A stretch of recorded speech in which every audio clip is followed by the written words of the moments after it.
కొత్త మొక్కలు నాటుకునే టైం వచ్చేసింది. వర్షాకాలం, వర్షాలు స్టార్ట్ అవుతున్నాయి ఇప్పుడిప్పుడే.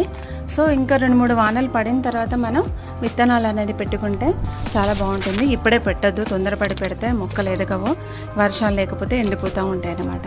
సో చిన్నగా నారులాగా కూడా పోసుకొని మనం ఇప్పటికే అరేంజ్ చేసుకోవచ్చు, నో ప్రాబ్లం. సో అలాంటి మొక్కలు నాటుకోవాలంటే మనం ఫస్ట్ ఈ మట్టినంతా ప్రిపేర్ చేసుకోవాలి.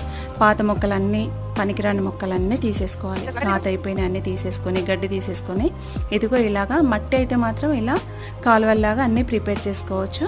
కుండీలలో కూడా గడ్డి అంతా తీసేసుకొని మీకు కావాలంటే వర్మి కంపోస్ట్ అయినా, వేపపిండి అయినా ఏదైనా యాడ్ చేసేసుకొని చక్కగా మనం ప్రిపేర్ చేసి పెట్టుకున్నామంటే ఇక మనం నారైనా, కొత్త మొక్కలైనా, సీడ్స్ అయినా పెట్టుకోవడానికి అంతా రెడీగా సిద్ధంగా ఉన్నట్టు లెక్క.